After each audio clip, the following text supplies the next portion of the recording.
Good evening, everyone, and thank you so much for joining us. It is Friday. It is springtime. It is beautiful. Well, at least it's beautiful here. I hope it's beautiful where you are. Welcome to a special edition of the Benjamin Dixon Show, The Way with Anoa. Progressive Army presents a Millennial Candidate Round Table. I am joined this evening by some very awesome people. I mean, I did a little research just reading up to see who I was talking to, and I'm I'm an old lady millennial, so I feel a little, I feel a little out of my league talking to these guys tonight. But no, seriously, I really hope that over the next, hour, 2 hours, get some great information from all of us. Me, my new thing is I like to start with an opening quote. And tonight's quote is from the fabulous Audre Lorde. When I dare to be powerful, to use my strength in the service of my vision, then it becomes less and less important whether I am afraid. And in these times, our vision, strength, and resolve in who we are and where we're going is so very, very important. So tonight we're featuring Christy Matthews, Alex Singer, Athena Salman, Peter Jacob, and Bianca Peco. And if I pronounce anyone's last name, first name wrong, apologies. So who are millennials? I mean, I was just telling the group before we got started, until like sometime mid last year, I really actually did not even know or was not aware I fell in that millennial age bracket. I kind of just thought it was like my little sister's friends and stuff. But apparently millennials, are turning 35 this year. Happy birthday to me, 35. And despite this characterization that millennials are, not interested in what's going on around them, that they're overindulged, that we're just apathetic, that we're not involved and engaged. Quite the opposite is true, as you can see by, this cadre of 5 people who decided to give up a Friday evening to sit here and talk shop with all of you. And when Christy was first throwing out all the different names, right, she came up with a list of I think 12 or 13 people or 11 or something like that. It was like quite a long list of young people, folks 35 and under, who were running for office, whether it's state level candidate position or United States House Representative or some other position, right? So we narrowed it down, and this is the 5 we came up with to best represent kind of a wide range of experience, ideas, interests, and motivations for being active, engaged, and involved. And a recent article I read about a week or 2 ago said that millennials, that we are now the largest age group. Right? We outnumber baby boomers, which is huge. Now, if only we can get us to outnumber baby boomers when it comes to the voting booth, we really might see some progress being made. And no diss to baby boomers. I know there's been, especially when we talk about, the presidential election, I know my boomer friends get all up in arms because it's not all millennial. No diss to anyone. But I really do think that it's important and it's crucial that our leadership, right, our leadership begins to reflect demographic changes in our society. As you can see here, we have a great group of people, we have a diverse group of people, and that's what we need to be working for, regardless of age, anything else. But I'm just super excited because, we have all these people who could be doing so many other things, and yet they're running to make your life and your community a better place. How awesome. So I'll start with Christy, because Christy is the one that basically put this all together. So Christy, if you can introduce yourself. It's going to have everyone introduce themselves, give a little bit of background, and just talk a little bit about their race. So Christy, I'll start with you. Sorry, I always forget to unmute. Oh, no, you're fine. You're fine. So I'm Christy Matthews. I'm 21 years old. If elected, I would actually be the youngest woman Democrat to hold legislative office in U.S. history, which is pretty exciting. We actually just found that out recently. So I'm running for state representative. I have been involved in my community for my entire life. I mean, starting in middle school, I started my school's recycling program. You know what I mean? I've always just been that annoying overachiever in the class who has to get the gold star. So I've always been very passionate about trying to give back, trying to help. And then my family. We basically grew up under the poverty line, so participating in the community. Like my brothers were both Eagle Scouts. That was where we really were able to actually shine in life and do well. So I think for me, like as someone who runs a nonprofit, as somebody who has always been an advocate, an activist, politics just sort of came as like a natural final step and segue from that sort of career that I've been on, and that's how I'm here today. Awesome. And tell us a little bit. So you're running for a state house position. Where are you? Where are you? What are you running for? Tell us a little bit about your race. Sure. So I'm running for State House of Representatives here in Connecticut. We're going to have a primary, most likely.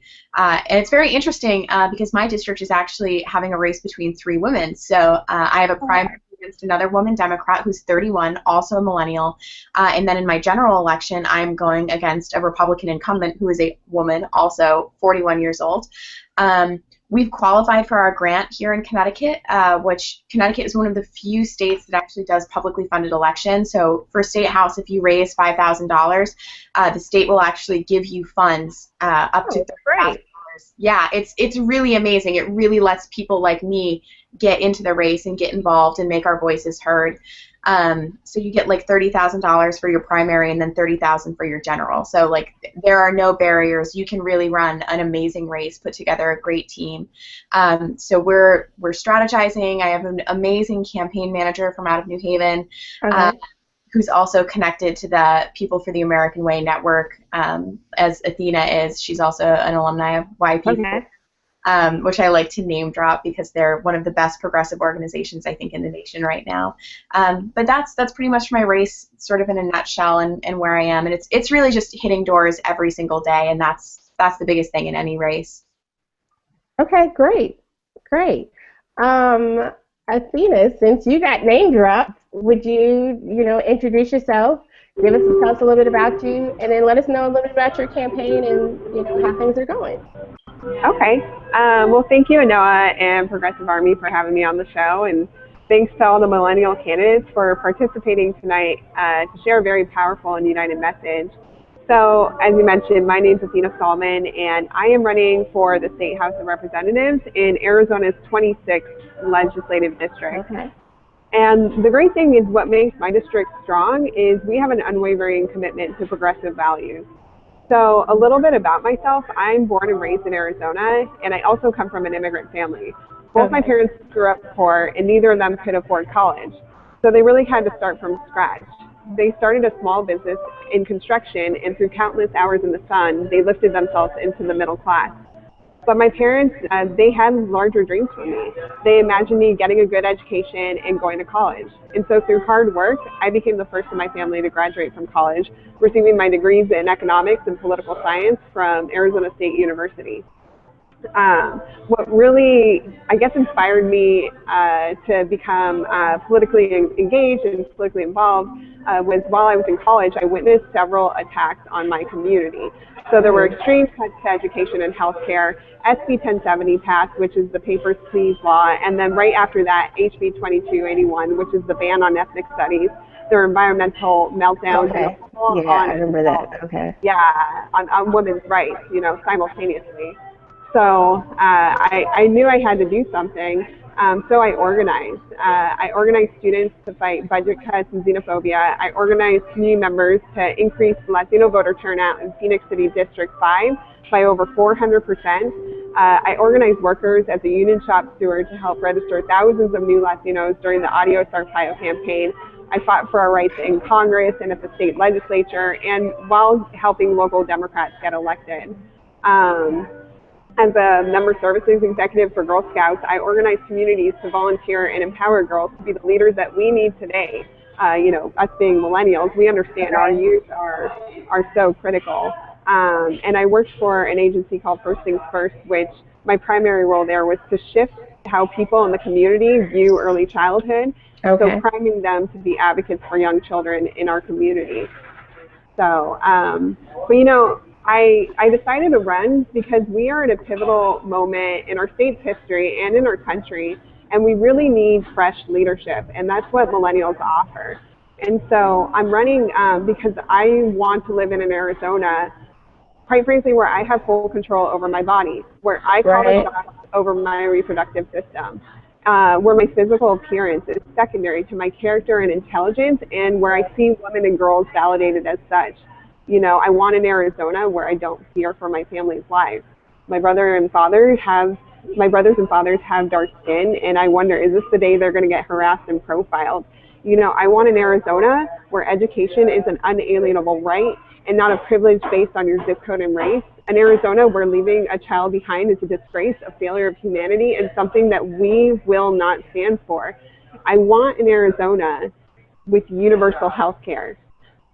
An Arizona where the free market doesn't dictate the winners and losers in receiving care and defeating cancer. You know, I want an Arizona where we treat our planet with dignity and respect, where clean energy and technology triumph over the antiquities of the Industrial Revolution, where we control this planet's future, not Monsanto, not Alec, and not the Koch brothers. I decided to run because I'm sick and tired of triaging a broken system through nonprofits and underfunded state entities when the root of the problem lies in the Arizona legislature.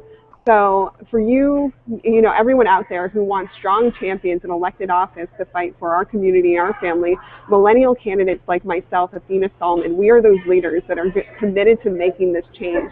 And our voices need to be heard. That's why I'm running. That's why these wonderful millennial candidates are running, and we need everyone's support.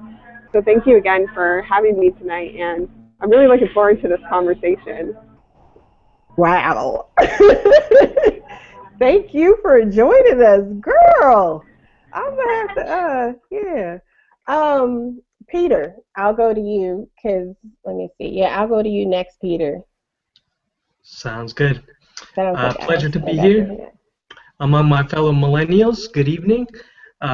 Again, my name is Peter Jacob. I'm running for United States Congress in the 7th Congressional District of New Jersey. Just a little bit about myself. My parents came here in 1986, and when they arrived in the United States from India, they had 3 things: $20 in their pockets, hearts full of hope, and a 6-month-old baby in their arms. That's me. Mhm. Yeah, that's the reaction I get every time to that. That's a great way to start. Go ahead. Yeah, Sorry. it's life story. You know, they were able to establish a small business, uh, purchase this beautiful home in a clean, safe neighborhood here in New Jersey. They were able to put their children through college. I got my master's in social work from Washington University in St. Louis. Okay. By profession, I'm a social worker, and I've seen it firsthand. I was a community organizer. I worked in a winter shelter program. Well, that was pretty much a coalition of churches, individuals, community organizations, small businesses, big businesses throughout my county, which is Union County. And we brought people together to address this issue of homelessness. And it was unique in the sense that it was not funded by the government necessarily. It was people who came together and pooled resources to address the special needs of people who have been kind of outside the mainstream. In fact, a government official once commented on my clients and my position as the last pit stop before help. Because if you didn't get help from me, which everybody did, then there was really nowhere else to go from there. It was also an organization that helped families and individuals who were at risk of being homeless and who were generally homeless as well due to what was going on in the economy. You know, people who had to take pay cuts to keep their jobs, working 2-3 jobs just to make ends meet. I've served the veterans who served our nation, who are suffering from PTSD, jobless, homeless, waiting for their benefits, and I've served the senior citizens who literally had to choose between food and medication. I also worked as a social worker, providing mental health services to those with severe psychiatric disabilities, as well as those with substance abuse histories. And prior to becoming a social worker, I've always been socially engaged on human rights and civil rights issues and social issues in general. The war in Iraq. I work with organizations locally to put together a petition to have a responsible withdrawal from the Iraq War at that time. I addressed the crisis in Darfur, raised funds for that, as well as raised awareness in general on my college campus. I also worked for an organization called the Coalition Against Trafficking in Women, which was an international NGO that dealt with sexual trafficking of women and children, and discussing the demand that really governs it to various officials, international ambassadors, human rights officers, State Department officials. And so, for far too long, in my opinion, special interests have been put above the public's interests.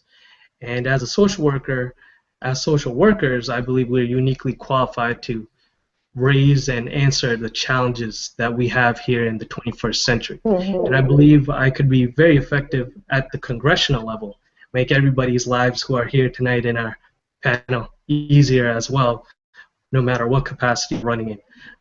And also, Washington's filled with lawyers and businessmen. How many more do we need? I think a social worker who understands the challenges we have, who has the code of ethics, and brings a unique skill set to create solutions is what we need. And I want to bring return the public back to public service. Nice. Very nice. Bianca, you're up, darling. Thank you. Thank you. And thank you, Progressive Army and Anoa, for having me today. I am from the beautiful state of New Hampshire. I've been a Granite Stater for 23 years, which I'm 23 years old, so my entire life. I began becoming interested in politics from a very young age. In second grade, my family immigrated to the United States from Spain. I have an older sister who always used to tease me a little bit about being born in the U.S. while she was born in Spain. And, I finally discovered that to be president of the United States, you have to be born in the United States. So I always held that over her head. And so I was like, well, I'm going to be president, so there. And it kind of became a running joke, but before you know, it really held true for me. You could even ask my second grade teacher, and she says, what do you want to be when you grow up? And I said, president. And I've stuck to it since then. I am running for the House of Representatives in Hillsborough District 1.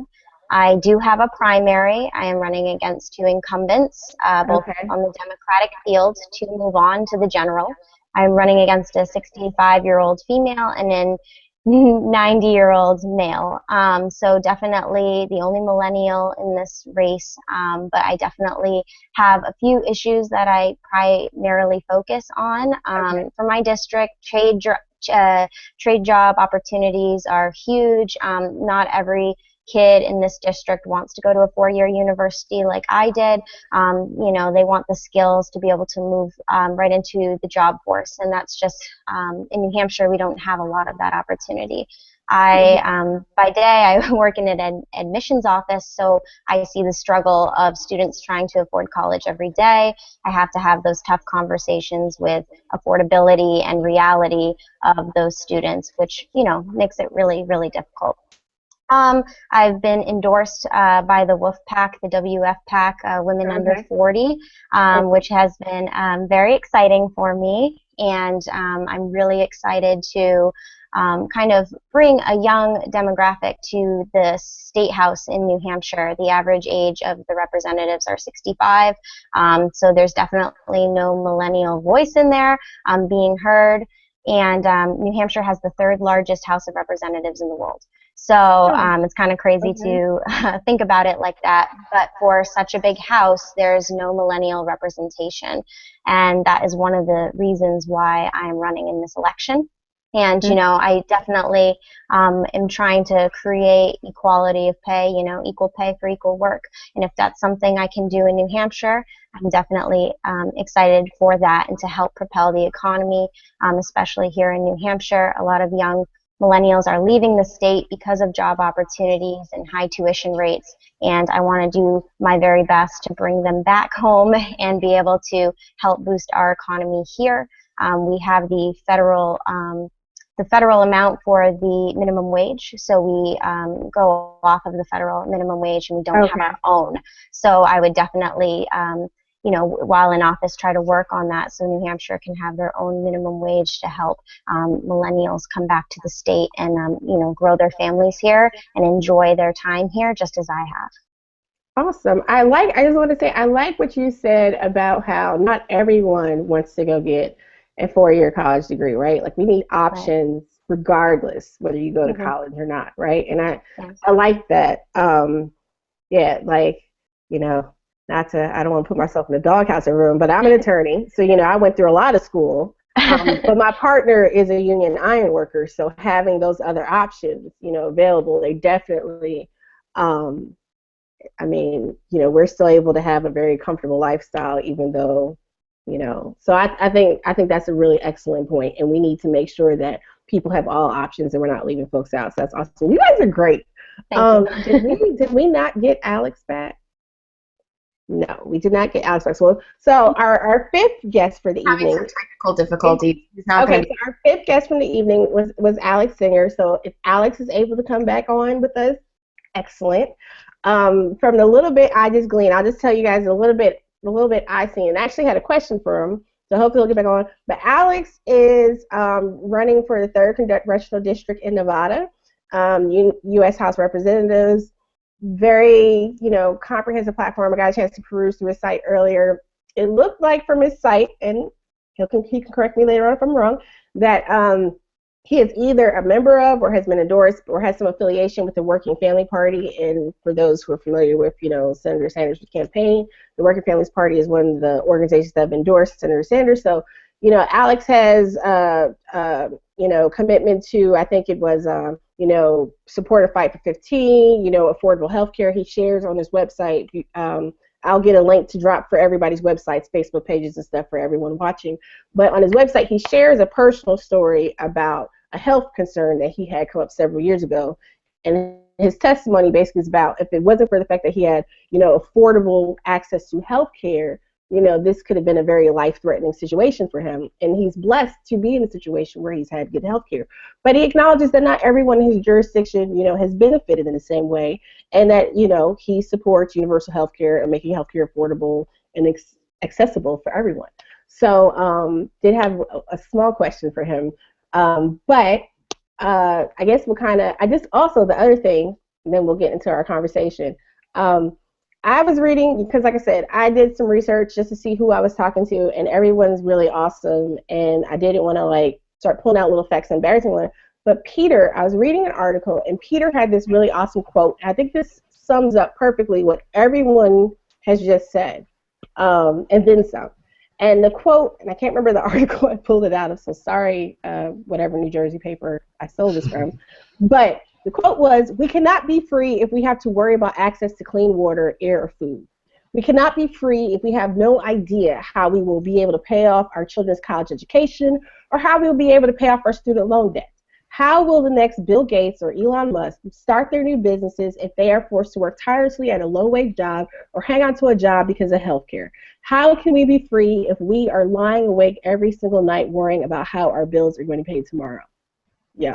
That was so deep and so real to me when I read it earlier. I said, this just sums up everything we're all talking about, everything we're pushing for, because, we get called lazy. We have people giving examples about how they paid off their college tuition working part-time in the summer. We hear all these anecdotes. I'm sure you guys have heard tons of stories and stuff about how people did it and they had so much less than we have, blah, blah, blah. But we are a generation saddled with debt.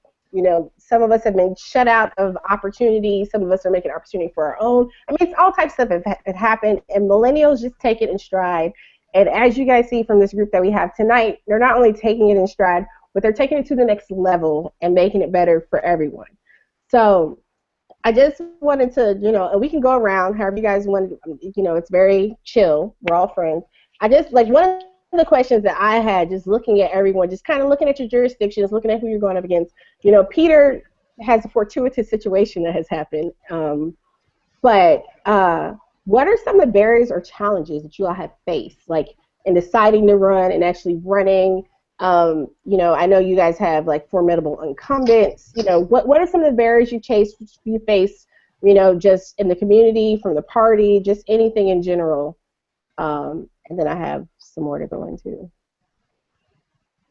I suppose I could start. You could start, yeah. Nobody minds. Because your situation is interesting too in New Jersey. Yes, it is. So I'll start from the end and work my way back to the beginning. Okay. I am the Democratic Party candidate. So, although June 7th is the primary date both for presidential and local candidates here in the state of New Jersey, we are the only Democratic candidate, and we're going all the way to the general election. So very happy and proud about that. But when we started this campaign in 2015, You know, Okay. we place ourselves as party builders, and the party overwhelmingly 21 of the 21 county chairs already endorsed Hillary Clinton. We were open about our support for Senator Sanders, Okay. and you know, we went into this hoping we could bring people together. The establishment party did put somebody forward who was a Clinton supporter, but we're here to work, bring people together. That's what we did. We went to the conventions. In fact, we won any convention that was democratically held. Okay. We won those conventions, as in we were able to speak Okay. publicly and address the audience, and the audience were able to vote. Where there was really Okay. no voting or transparent type of voting, we did not win those conventions with the chairs Okay. and members and so forth. So, you know, although there was a little reluctance at first from the party establishment, what ended up happening is we did challenge the petition of our opponent, and he did come short of signatures, and therefore we were able to become the Democratic Party nominee. And, you know, it was not easy. We spoke to people, we went around, we did not just speak to Democrats, we spoke to independents, we spoke to Republicans, and Okay. our goal here is in a district where it's roughly 60% Republican, 40% Mhm. Democrat, roughly, when it comes to voting. It is going to be an uphill battle, and my opponent Okay. is a Republican incumbent who's been in office pretty much. He's a career politician, and he became a congressman back in Okay. '09. So we have that challenge of taking up a well-known political establishment player. But Mhm. he is pandering to the right as it becomes more extreme. The other day, he did throw his endorsement behind Donald Trump. Prior to this, it was Chris Christie, who was the governor of the state. So it was just a Right. matter of time that he, surprising enough to me, but not so much based on his track record, as he's blocked. You know, he supports blocking the SCOTUS nomination. He was once Okay. environmentally friendly, no longer the case, and you know, the party line is becoming more right wing, and that's the path that he's following. So there is a need for us to really enter here and bring progressive values. People, the more they speak to us, the more they learn about our campaign, the more they're excited, and the more opportunities that I see that we have every day as a result of that. Okay. Okay. That sounds good. Okay. And Athena, since I know you have to leave a little early, what for you? How has it been? What were some of the barriers or challenges you faced in running? Or if you guys haven't had, if you've had more successes or unexpected, positive outcomes too. Just wanted to kind of just jump into the conversation and get things moving along. Yeah. So in my race, so I have two races. I have the Democratic primary and then the general Okay. election. And in Arizona, the Okay. Democratic primary, the last day to vote is August 30th, and voting begins Okay. August 3rd. And so it's a pretty crowded field in the House of Representatives primary. Right now, there's 6 candidates who have filed paperwork, but myself and my running mate, which I'll get more into that, we're the only two Okay. that have qualified thus far. So we won't know until the end of this month how many people will have qualified Okay. to be in the race. Um, but for me, so in spite of this, I am just echoing what Christy has said. I have just been really focused on hitting the doors. And my race is similar in that I am also a clean elections candidate. And so the way that clean elections works in Arizona is if 300 of registered voters who live in my district contribute $5 to my Mhm. campaign, the state matches that with clean money to run my campaign. Oh, And okay, it, okay. That's what that. Okay, because I was going to ask you about that because I saw that on your yeah, profile, and I wasn't Yeah, sure and what that. so it's Okay, huge. So let's talk about numbers, right? Let's talk about the numbers and right. let's talk about money.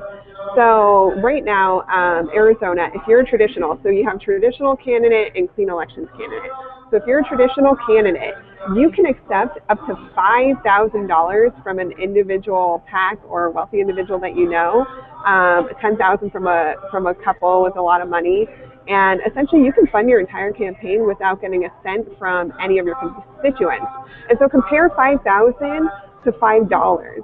And I think what clean Wow. elections Yeah. does, especially for my community, is that it levels the playing field on who can contribute to elected campaigns.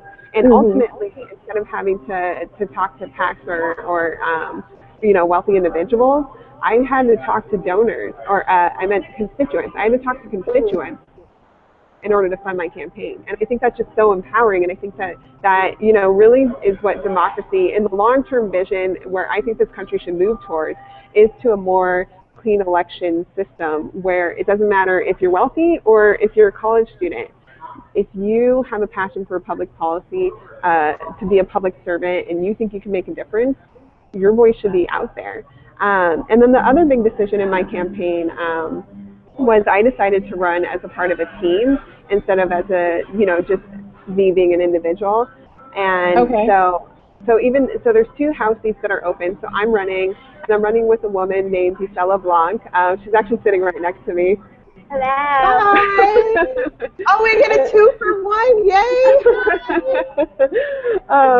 And Isela is the mother of 2 millennials, so I love it because all the issues that we talk about, like she gets it completely. And she's also a woman, which our district has never had 2 women representing it in the House. Like up until this year, it's always been men who've represented in the House of Representatives. And so running as a team has also been, I choose to see it as an asset, and not so much as a challenge. So. Okay. Okay. Awesome. That's interesting. Okay. That's cool. Christy. Yes. Challenges. Bright side. Thus far. Because I mean, I'm sure you hear it a lot. You are young. Yeah, people haven't seen that as a bad thing, though. I mean, okay. Yeah, no, people have been actually pretty excited about it. I have a little bit of a hefty resume, so I think it compensates. But even without going into that, the general response from people is like, "You're how old and you're doing this?" Right. Like my one of my largest donations was like, it was from a Republican who was just so thrilled. Like he overheard me talking to someone else, and he was like, "You're running for office?" And like he literally filled out a donation form, $50, and I was just like, "Great, wonderful." So I don't see age as being so much of a barrier. I think I think for me that I'm really up against a pretty strong political machine here in Bristol. We have a surprisingly competitive Democratic town TV. A lot of insider politics. Like my primary opponent is just got a very long track record as like an insider politician, really working with the state house, working with Senate Dems, like NARAL, which is awesome and it is a great organization. But she's just like so built into the system, whereas I'm really coming from this as just like I'm not a politician. I'm just not. I'm not a career politician. I don't have any aspirations to be a career politician. I'm not a lawyer. And that kind of goes back to what Peter was saying, right? Like, we don't need more lawyers and we don't need more lobbyists, right? Because if these people had all the answers, we wouldn't have the problems that we have. Like, things would just be fixed already. Right, exactly. Which is why we need to have activists and nonprofit owners and social workers getting involved and really bringing a fresh perspective. Okay, and you kind of, that was my next question. Bianca, like with your race, like what are some of the barriers or challenges you face running? Have you had any issue with the age? Does that matter for people? Is it an asset? Yeah, so that has definitely hindered my campaign a little bit. There is a large retired community in New Hampshire, especially in my district. So my age, unlike Christy, who's had some success with her age and, people see it as inspiring, it has hindered me a little bit.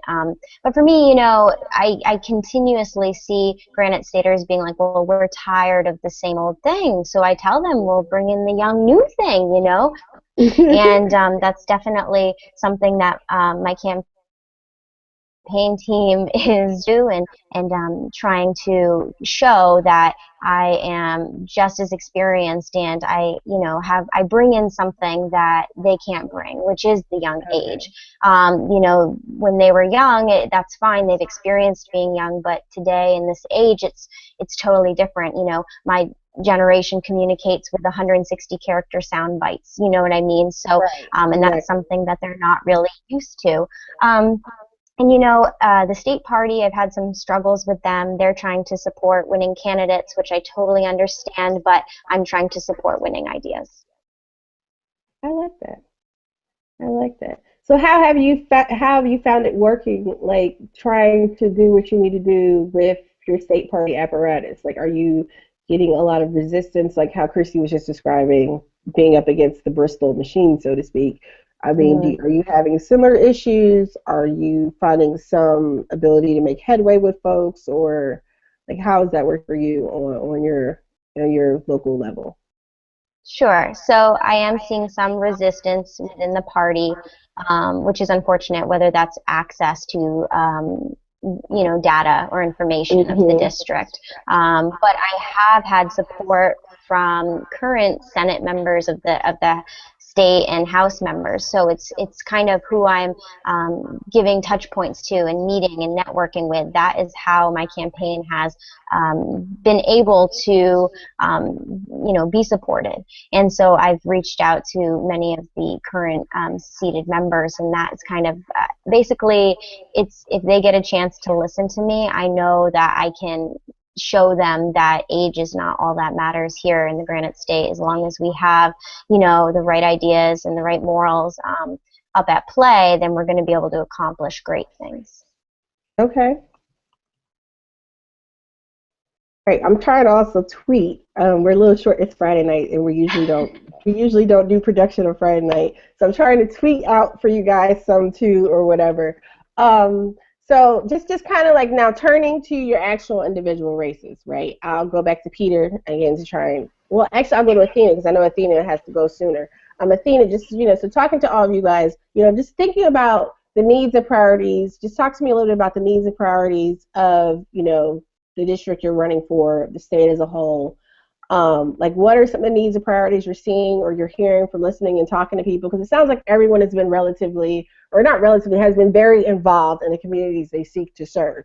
So what are some of the needs and priorities of your area? And then, how do you prioritize competing issues and interests?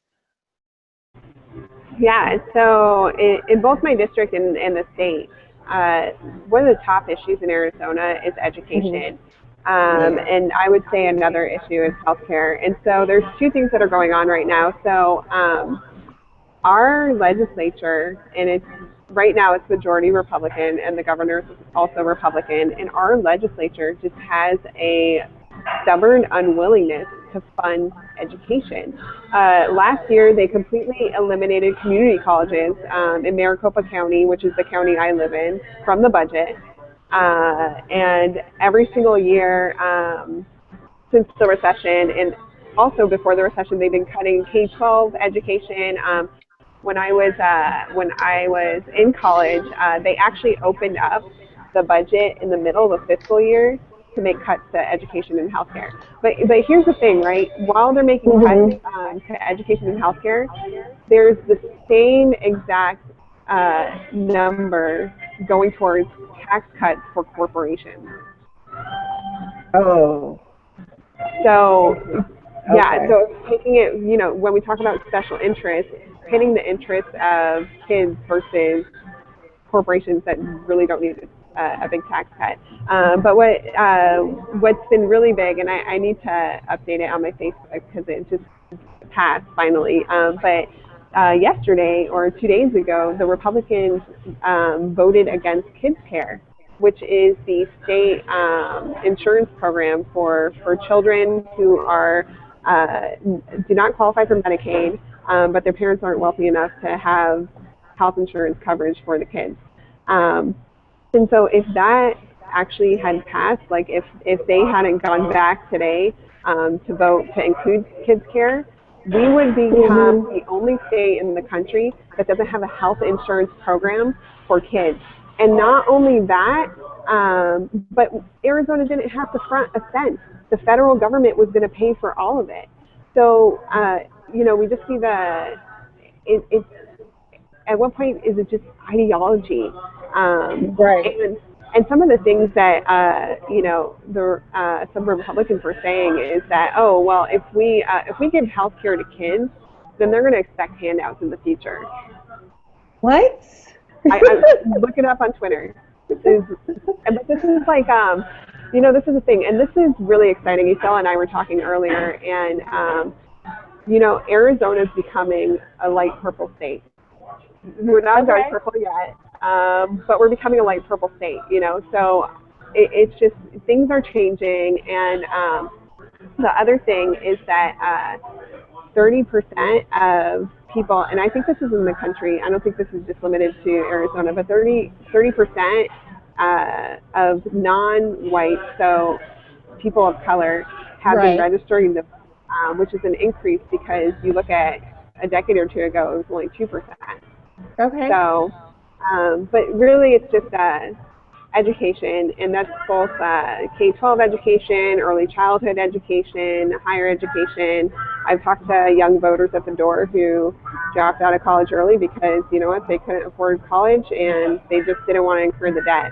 I've talked to dreamers because Prop 300 a few years back decided to charge out-of-state tuition for undocumented students, and so they just were out of luck. They couldn't go to college anymore, and even though they're bright, brilliant minds, they don't have college degrees because of it. So that is the number one issue in Arizona. Okay. Okay, and how have you, I know you said that you have got into, and I'll try to remember to ask Christy the same question. I know you're saying because you did not have to spend time trying to worry about sucking up to donors, basically, so to speak, right? How have you since your team, how have you guys been able to just reach out into, the community, like what has been working, what maybe does not work as much?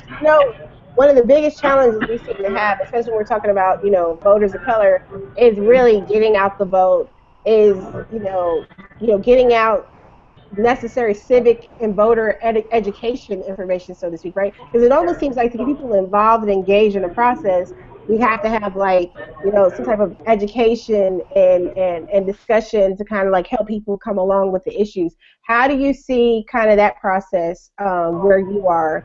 Because you said you're in Maricopa County, which is already. Yeah. I'm not even going to ask you about all the prior primary day drama. Yeah. But how have you seen kind of that engagement at the local level? So the beautiful thing is that in my district, my district comprises of three major areas. So Tempe, which is where Arizona State University is housed. Okay. Arizona State University is the largest public university in the country. There's West Mesa, and then we have the Salt River Pima Reservation, and that's pretty much the bulk of District 26. And the great thing about my district is that for the past 10 years at least, my district has been electing clean elections candidates. Okay. Yeah, and so there's been a lot of grassroots engagement that has happened historically, and we try every election cycle to make sure that the voters know that this is a priority. This is the progressive way to run for office. It's an option. In our district, we prove that clean election candidates can actually win. But the thing that made clean elections hard is, and I couldn't tell you the year, maybe 2012, but the Supreme Court, so there was a challenge against Arizona's clean election system, and it was based on matching funds. And so the way clean elections was originally passed is that, so you get a base amount of funding, but then the moment your opponent, if your opponent's a traditional candidate, the moment your opponent exceeds the amount of funding that you got from the state will match that, I think, up to 6 times. And so it was to create equitable speech. It was to make sure that, because I don't think money is speech, money is power. and it was making sure that you were on an equal playing field, regardless of whether you're traditional or clean. And so what the Supreme Court did is they struck down the matching funds measure, and what we saw is that a lot less candidates since then have been using clean elections and have been deciding to run traditionally. Okay. And you know, like there's Democrats who run traditionally, and you know, I think that they do have their communities in their hearts, you know, and try to do the right thing. But it's always hanging over your head of this organization, this PAC, this individual wrote me a big check, and will they give me that big check again for my next election cycle? And for me as a clean elections candidate, and speaking with other clean elections elected officials, if your funding is coming from your constituents and from the state, then ultimately you're accountable to your constituents and to the state. So, Okay. but we are supporting, it's called the Clean and Accountable Elections Act, and so it's a citizen initiative that would increase the amount of funding clean elections candidates would get in Arizona. And so, you know, in that long-term vision of making clean elections the option and the go-to for how candidates run for office, I think that if this initiative A, gets on the ballot, it's very strict in Arizona. Arizona is notorious for its voter suppression laws, and B, passes, it's going to be huge for our state. Wow. Awesome. Okay. Back to Christy. Christy, well, actually, no, I skipped Peter. So back to Peter. So Peter, kind of like, what are the needs and priorities? What are you looking at? I mean, even though you don't have a Democratic primary, I mean, I'm still sure you guys are working and grinding to build the base necessary to level the playing field, so to speak, going into the general election. So what are the needs and priorities in a congressional district that you're looking to serve? And then kind of just, if you could talk a little bit about just the type of outreach, you know, your support network, you know, kind of what you guys have been doing there on the ground. Mm-hmm. Indeed. I think when we speak to people, being that it's a mixed district when it comes to Democrats, Republicans, unaffiliated, Mm-hmm. there's around 495,000 registered voters in our congressional district. When we talk to people, we talk to them about not so much, oh, I'm a Democrat, I'm a conservative, liberal, so Right. on. We talk about the values and issues that are important. Because at the end of the day, it is your congressperson, not your president, or maybe Right. not even your senator, who's going to be concerned about the issues locally. I think Right. a major thing for a lot of people, our district, fortunately, is, you know, it's a well-educated district. It's a couple of our counties have been in the top 3 for several years for when it comes to health outcomes. We have one of Okay. the healthiest congressional districts, if not the healthiest congressional district in New Jersey. But people are seeing that the money that they're putting into the system, as in when they pay taxes, they don't see a return on their investment. That's evidenced by our crumbling roads, our infrastructure. Right. According to the Star Ledger, which is the biggest state paper here in New Jersey, the Star Ledger reported late last year, that 4 of the 11 worst bridges are in our 7th congressional district. So we're paying our taxes, but we don't see a return on our investment. Over the next 20 years, we're going to need $8 billion worth Okay. of monies to build our water infrastructure, our drinking water infrastructure. Same thing with our wastewater. We're going to need over $30 billion to fix those things. And Okay. our schools, everything has been outdated, and we need to build and bring the Garden State into the 21st century. So another issue that's linked with that is energy and environment. In our district here, Okay. in a county called Hunterdon, which is a pretty rural county, they're planning to, or there was talks of a natural gas pipeline coming in from Pennsylvania into Hunterdon County. Okay. And there's been strong opposition towards this. And the current incumbent, you know, like I said earlier, people saw him as an environmentalist while he was in the state legislature, and his tone kind of, or definitely did change once he got to Congress. So fortunately, we got people to protest and stand up against the pipeline that was planned to be run, and there has been a delay till after the elections, coincidentally or conveniently. So, we've been in opposition vocally. We've been against it. My opponent, we'll see what he says. He's actually supported bills in Congress that make it easier to build these natural gas pipelines on public lands and in general. And he supported Keystone XL Interesting. pipeline as well. So, this is the Garden State. Why do we need another natural gas pipeline, especially in the home of Thomas Edison? We were pioneers when it came to energy, and I believe we could be not just national leaders, but global leaders when it comes to green technologies. Right here in my congressional district, in fact, we have the largest solar panel integrator in all of the East Coast. So we have to invest more into that. We need to invest. Okay. Yep. We need to invest in solar. We need to invest in geothermal. We need to invest in offshore wind. This is a state that has the capacity and the ability to do that, especially now that we're continually rebuilding after Superstorm Sandy. Where there's crisis, there's also opportunity to invest. So we need to invest in our infrastructure and bring ourselves into the 21st century and let the Garden State live up to its name and call it what it is, the Garden State. Also throughout our district, a lot of young people, they're leaving because jobs and opportunities again.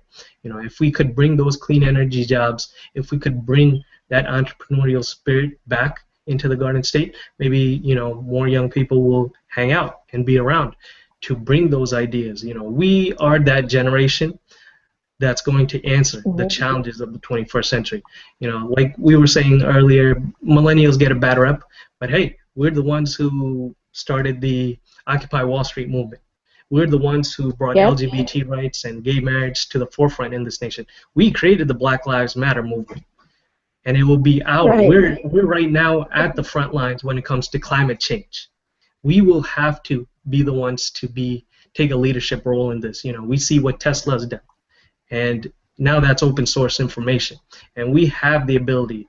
You just need a young kid who could go online, learn coding, and he could create his own Tesla in his own garage. It's just there just needs to be a will, an opportunity, and a way, and we need to ensure that we could bring those jobs, that type of investment, that type of infrastructure to enable our generation to do that. Great. So yeah, a part of our outreach. Oh, sorry, I forgot the second part of your question. You were talking about outreach. No, you're fine. My questions are long. I'm sorry. Go ahead. No problem. With regards to outreach, we've been reaching out to all people all across the spectrum. We are not going to neglect no matter what party you're from. We're going to reach out to you. Let people know. My big thing is name recognition. My life has been about public service, but not political service necessarily. I'm been a social worker, so this is kind of my first foot in the game. But we've been reaching out to organizations, progressives. We've tapped into that progressive base of people who have come out to support Bernie Sanders. And subsequently, we've done events here and there, especially in conservative areas. We knock on doors, we do the traditional route. We've been calling people who come out to vote consistently throughout primaries and general elections, no matter what party you're from. So, tapping into people. And like I said, once people hear our message and once they hear that we're about the issues, we're about the values, we're about the things that are important to people within our district, they say, hey, I like what you had to say, young man. I judged you first on your age, but you seem to know what you're talking about. So I think if we come across as we are informed and we're prepared to be leaders in our community, and we're about bringing people together, not dividing people as politicians have done in the past.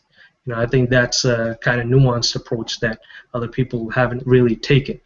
People have always swung by, oh, I'm a Democrat, Republican, conservative, liberal, or so on and so forth. We talk about the issues, and I think that's been effective for us. Okay, and I think that's a very good way to do things, right? Sometimes we get so stuck in I'm a Democrat or I'm a Republican or I'm a Libertarian or whatever other, I'm an American independent, whatever that is they have out in California.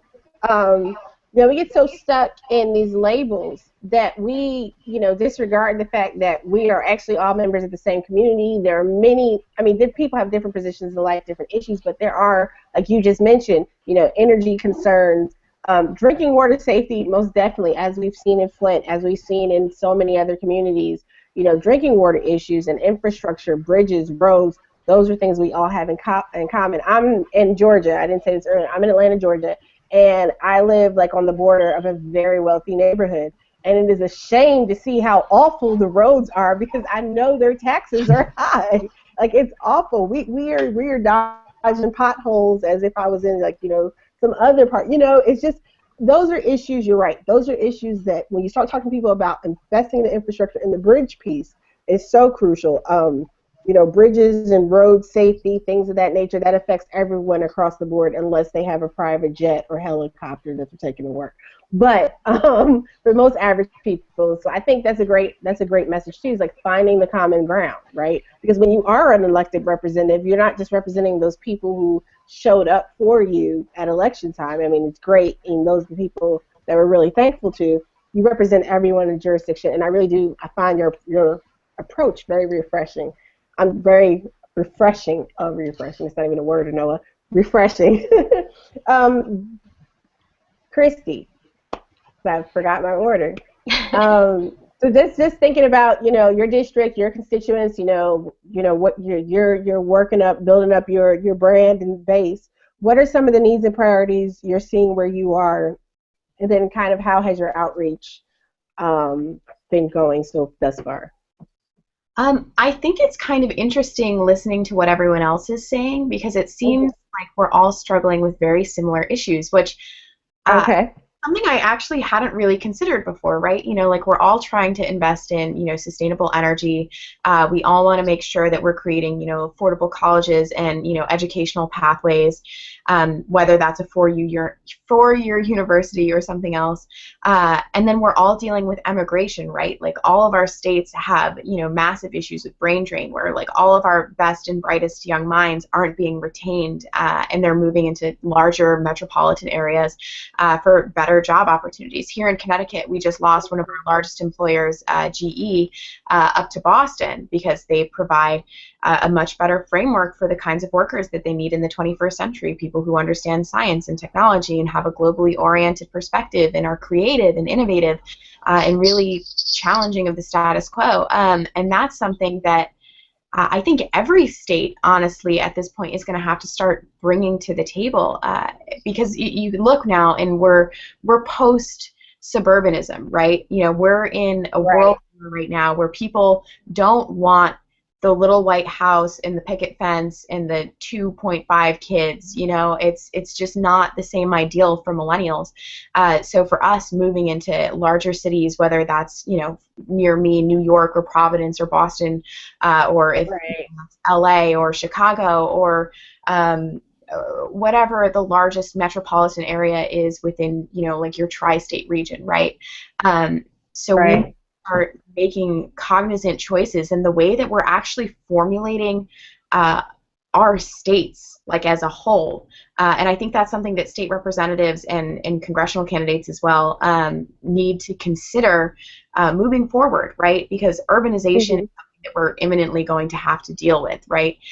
So we need to make sure that the right frameworks are in place so that you have the right balances in zoning between educational institutions and opportunities, jobs, entertainment, culture, arts, and make sure they intersect in a really meaningful way so that people can thrive.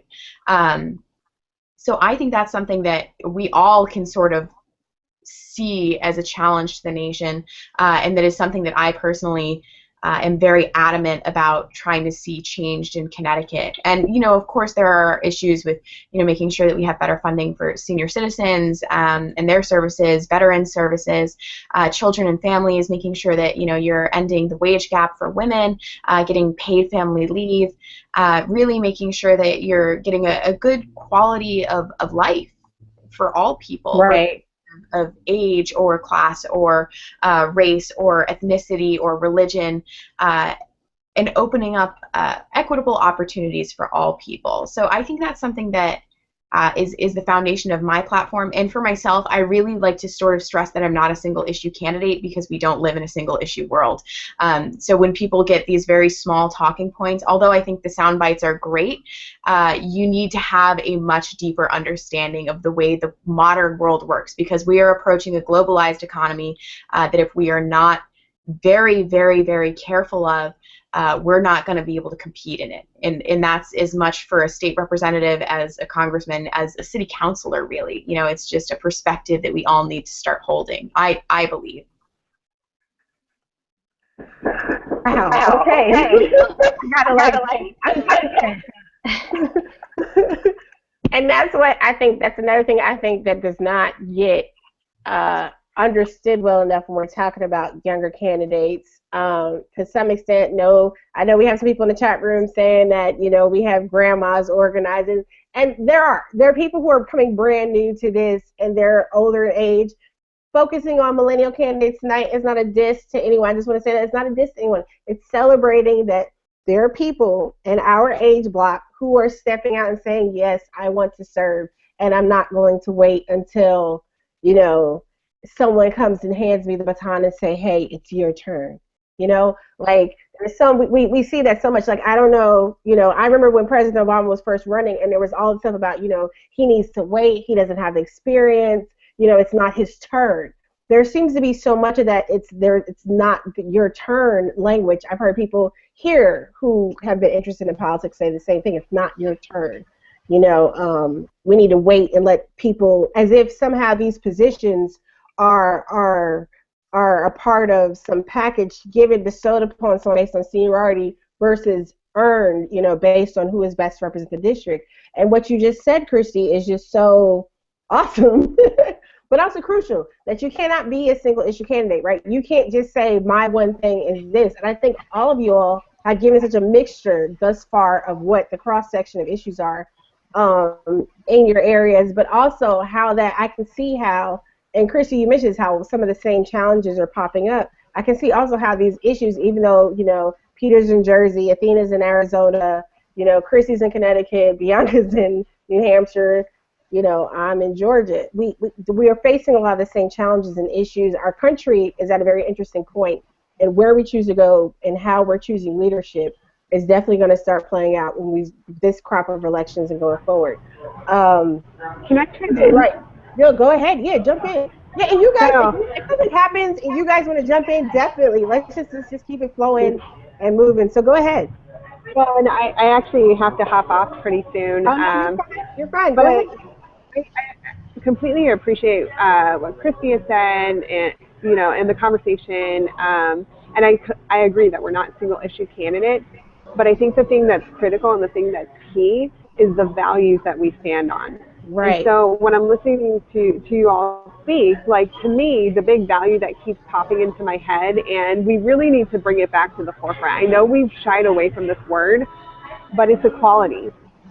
So in Arizona, and Arizona is one of the leading states for women in elected office at the state legislature, and our state legislature has 30% women representation, which is apparently huge compared to other states, right?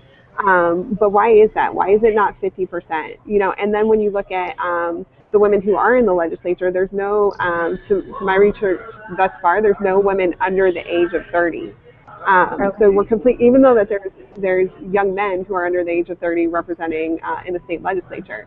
But, you know, when we think about equality, like, if you didn't have access to high quality education, right, or healthcare, or nurturing adult, you know, just so many things, how can you compete in this global economy? How can you give back to your community? Like, where is your place going to be in the world? If you go outside and because of your gender or your race, you have fear of getting harassed and assaulted, what does that mean to all of us? And will we stand idly by and let that happen to our neighbors next door, our brothers and sisters, our cousins?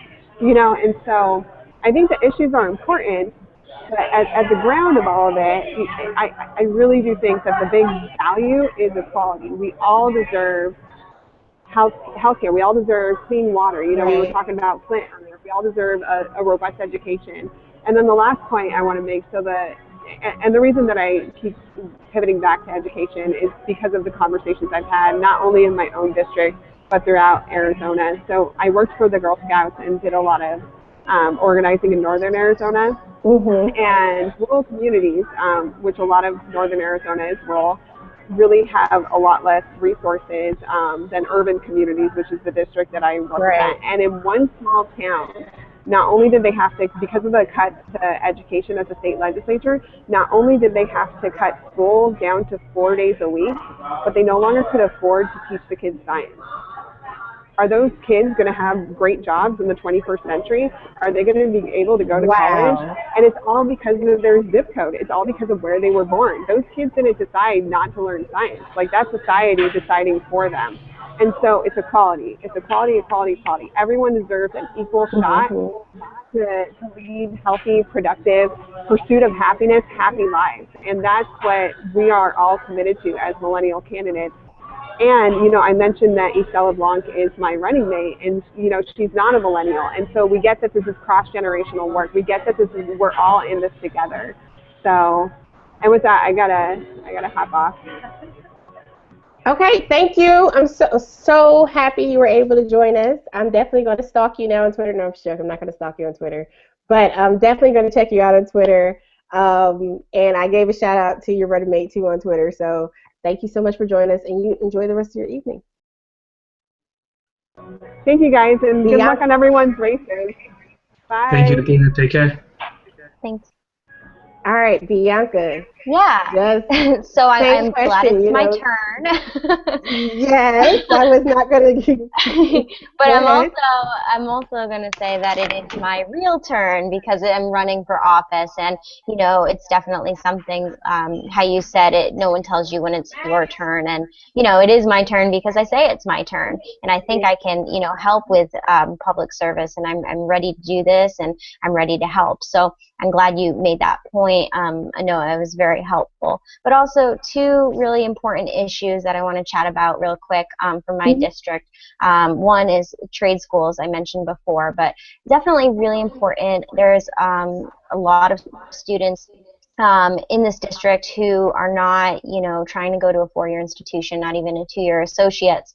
They want, to gain some skills to move into the labor workforce. And, my thing is, what's wrong with being an EMT? What's wrong with being a heavy equipment operator? What's wrong with being an electrician? I mean, someone has to turn on the light no matter what. So it's definitely something that's really important to my district. There are more military recruiters going into the Hillsborough Deering High School than admissions counselors. So it's kind of crazy to think about that and how they're trying to recruit students into the military, and they are seeing it as sometimes an only option, which I see is a great choice for some, but some feel a little stuck and might choose that, not actually loving it or wanting to serve. The second issue that we are really facing in this district, but also the state, is the opiate epidemic. Unfortunately, my district is very close to the pipeline for the opiate entering into the New Hampshire, which is in Jaffrey, very close to the Massachusetts border, on the southwest side of the state. And I'm a bit tired of people looking at drug addicts and things as, oh, well, kind of like we're better than them, or they made poor choices and they're not great people. And it's hard because I see those people as my community members and my uncles and brothers and friends and sisters, and I think for us to be able to actually make a change, we need to stop looking at them as such and be like, well, you need some help and I'm going to be there to help you, and I'm going to put my hand up and say you need help. And people just don't have access to that, especially in the state of New Hampshire. We've tried to make it a little more accessible. We have medical marijuana in the state, but we still are not decriminalizing marijuana. So a lot of these people who perhaps get caught with marijuana possession, they go into jail, and then they come out with more addictions, whether it's alcoholism or, heroin, which is huge in New Hampshire. And that's unfortunate that they develop these addictions from a place that we put them in the first place.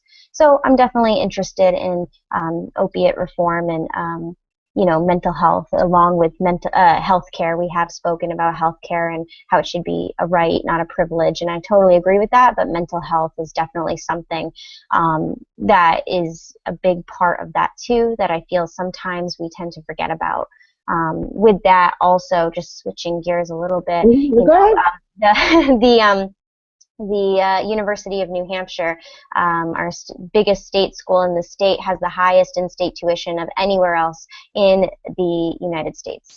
So that's really hard, and there's a reason why all of our, best and brightest are going to Boston to study. And I know Christy was talking about GE moving to Boston because it's just a great spot for it. And, we've seen that too, being on another border of Massachusetts, is our students are leaving us for Massachusetts as well. And, that's fantastic. And I'm so fortunate that they're getting the jobs that they want, but why can't we have those in New Hampshire? We have plenty of space, and we just need the students who need a reason, and millennials need a reason to come here and raise their families. And so I totally agree with that. But definitely the two largest issues in this district would be trade school opportunities and alternatives to higher education and affordable education, but also drug epidemic in the state.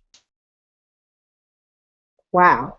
And what is some of, just curious, if you don't have any specific examples, what is some of the work, what is some of the stuff, because I know that there's been a conversation that I'm hearing more and more about is, the heroin epidemic in many places. Before living here, I lived in Charleston, West Virginia, and I went to WVU for law school, and I know that was becoming a really big issue with some of the kids on campus. I mean, you also mentioned, dealing with opiate reform. And I know for some kids, folks would get addicted painkillers, and then it was actually cheaper to do heroin.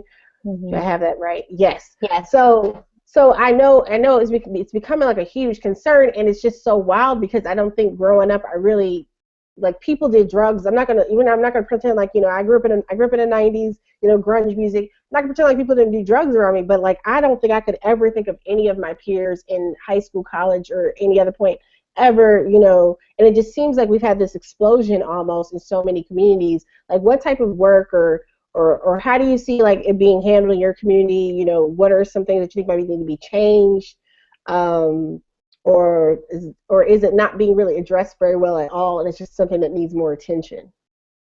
Sure, that's a great, follow-up question, and I think it needs more attention. We've scratched the surface of it. I know the current House and Senate and the state have touched the surface, but everyone is pretty much saying, we need a plan, but what is the plan? And then they keep circling back with that. I can tell you that we have subcommittees for, drug reform, but then the committee goes back and says, well, we need a meeting about the meeting, and then we need to reform that meeting. So it's really, a struggle, and I feel that people aren't, exactly moving towards getting it done. So, the solution, it's not going to be simple. It's going to, take money. It's going to take a huge portion, I think, of the budget for the state, but it's something that needs to be addressed so we can, effectively do this. This is not an issue that we can go half in. We need to be all in. We all need to be on the same page with this, and we need to be able to fund it.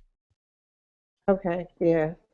Yeah, I think from what I've seen from people, I know I see a lot of politicians wringing their hands and people getting upset in public, but I think you're right in terms of what is the plan, what's the execution going to be, and then funding. That does seem like that's been kind of an issue. But it is something that's affected, and I appreciate Athena mentioned this, and I think this kind of gets into some of what you were talking about too, is about the difference between our urban centers and rural.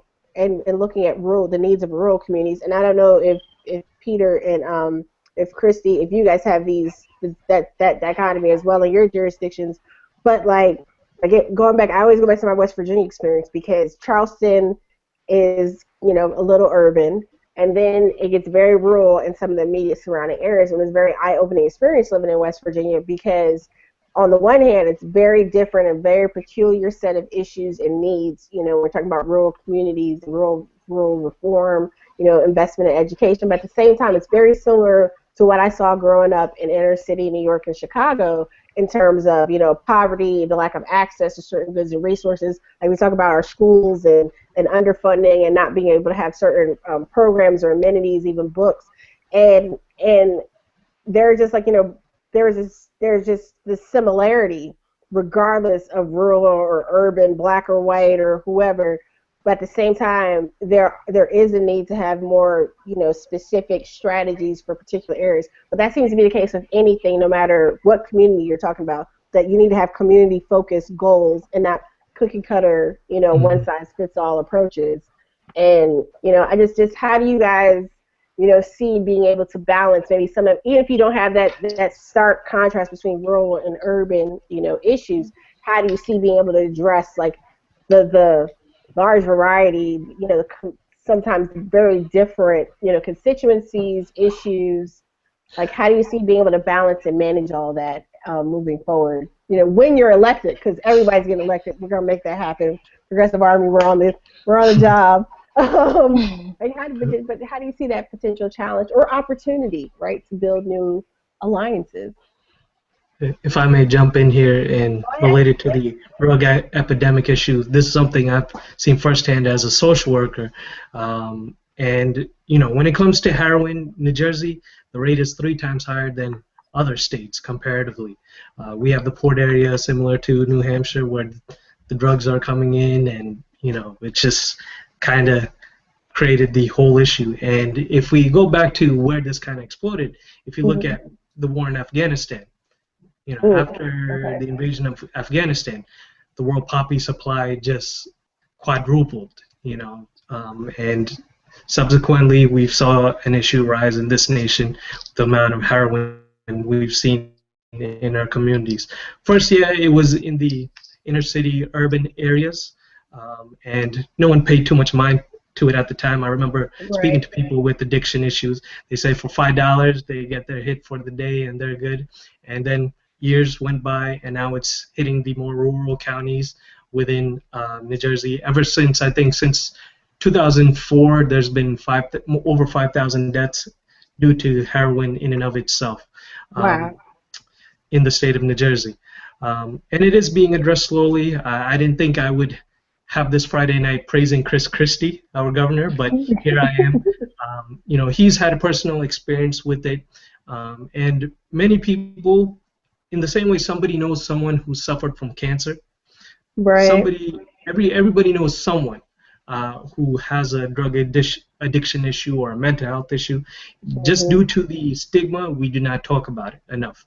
I think it is a funding issue. If we look at models like in Portugal, where we do not criminalize the individual and rather we treat it as a health issue, as a addiction, as a physical health issue or a mental health issue, and we have enough appropriate funding for that. Here in the state of New Jersey, the plan is to convert a state prison to a rehabilitational unit. I think we have to also ensure that people have proper treatment as well.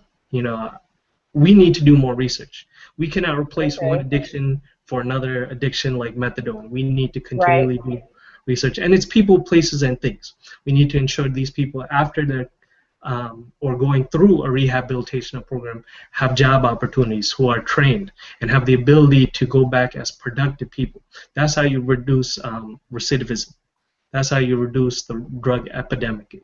This is really a prevention and treatment model we have to focus on, and hopefully for future generations, this is something that we could reduce or completely eliminate, and it's possible within our lifetime. It's just a matter of education and having the right policies in place.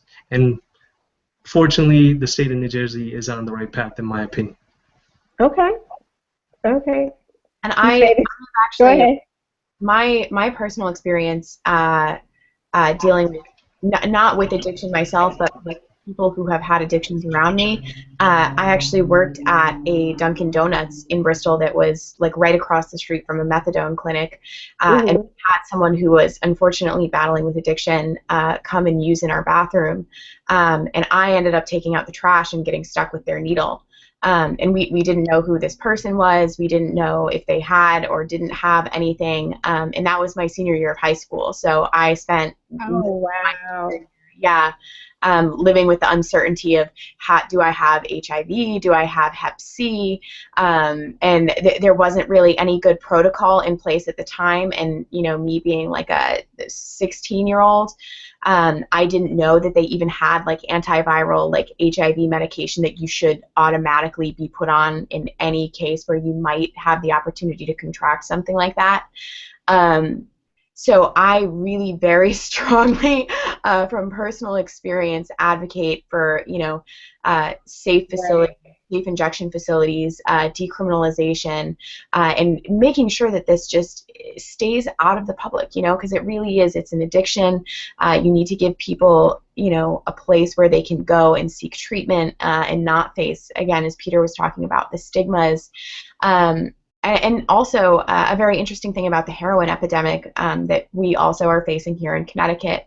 You know, 3 out of 4 heroin users actually start out with, you know, just like regular pain prescription pills. In Connecticut, although they've done some legislation recently, which is fantastic, that helps limit the amount of opioid pain relievers that you can get at one time, I don't think it really gets to the root of the problem, right? Because you have 116 million people living with chronic pain in the United States, right? 116 million.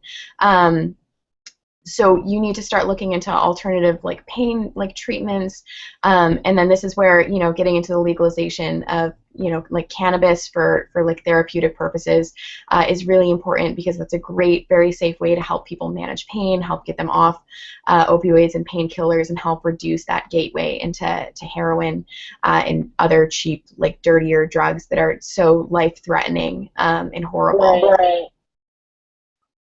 And just to add one last thing, one of the towns in my district actually holds 230 people, the town of Windsor, and actually there were 433 overdoses from heroin in the state of New Hampshire in 2015. So for me, I have a small district, but that would be like the town of Windsor just disappearing twice over from heroin in just 1 year. So with just over 1 million people in the state, 433, you know, it's like it's twice one of my towns. So it's a huge problem in such a small state, and it's something that I agree with Peter and Christy needs to be addressed right away. Wow, that's it. It's like I said, just anecdotally, just hearing stories, like I said, from back in West Virginia, which is a little bigger than New Hampshire, but similar, still another small state. Just that it has become an issue, and we have a lot of people now who are scrambling to deal with what many, you know, legislators, regardless of whether they've been Dem or Republican, have been willing to criminalize, right? Drug use. I mean, it's starting to hit very close to home for many people. And we have a community, a national community, that is starting to take a hard look at how we have addressed drug policy in particular, and kind of going along with what all 3 of you have said, just looking at other methods of not just looking at other ways to treat in terms of mental health, and you know, decreasing recidivism, decriminalizing use and abuse, but also looking at other ways in terms of the underlying issue, because a lot of people do start from, well, not a lot, but some people are starting from abusing pain medication and looking at other ways. You know, one of the things we found, like some of the stuff I read about West Virginia, was that, you know, like pain prescriptions. There's so many like pain prescriptions. I forget how many prescriptions there were per person, but it was just it's like some ridiculously high number. So I know there have been measures to look at cutting down on like, and really tracking even physicians and how they're giving out medication, and what, like tracking people's prescriptions and things of that nature too. So yeah, that's heavy. It's definitely going to take a lot more research and time and money, like Peter was mentioning as well. So just if you guys could pick just what would day one, like if you let's just do a little, you know, guided imagery. Day one, you've been elected, had the victory party, yay, whoop whoop. What does day one look like for you in your office, in this new role, as a a state elected official, member of the U.S. House of Representatives. You get your tour, you get your keys or your card swipe or whatever they do. You take your pretty badge picture. What does day one look like for you? Start with you, Christy. I'm probably going to get a copy of the state budget and I'm going to try and read the entire thing. And I know people are going to mock this probably like a few months from now, but I swear to God, if I get elected, I'm going to sit there with a binder like this thick of numbers and I will read the entire thing with like a little pink highlighter because I want to know line item by line item where our money is going, what we're doing and where we're going wrong, how we can better allocate and how we can restructure. And I think that's another great thing about millennials, right, is that we don't necessarily make decisions on party lines or just popular opinion. We make decisions on fact. We're data driven. We understand numbers and using, statistical analysis to make good choices. We have computers, we have science, we have technology. Like there's no reason that we can't go through, understand exactly what we're doing, how it's going to impact our society, and how to make the best choices around that. So for me, day one is literally just going to be like, I'm going to read the whole budget. In fact, I'm going to try and read it before I get elected, but we have a few times. But I'll get there. I'll get there. Yeah. Bianca, what does it look like for you, day one? Day one, well, we definitely begin term in the spring, so I'm imagining a beautiful New Hampshire day. But besides that, day one in Concord would definitely be for me just involvement. I really want the millennial generation to don't stop after I get into office. Now that you're engaged, let's continue. Let's move forward. With that, also getting the perhaps older members involved with the young millennials.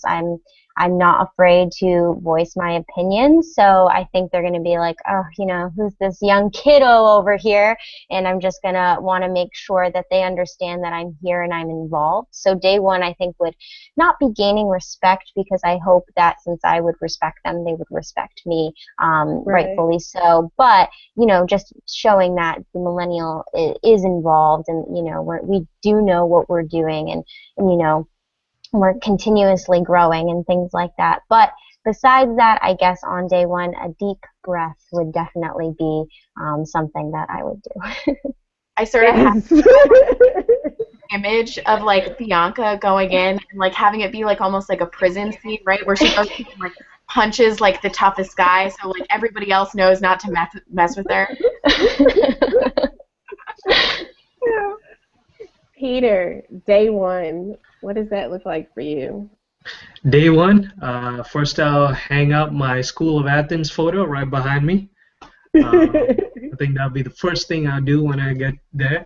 But I want to start making phone calls right away. Democracy is about the people, and it's not about special interests coming into our office dictating to us what should be done. So I want to reach out to people in the Progressive Caucus, Keith Ellison, Raul Grajava, all those people, get them involved. What can I do? And bringing people from various organizations to inform us. I think when you talk about day one, it reminds me of the first 100 days of FDR.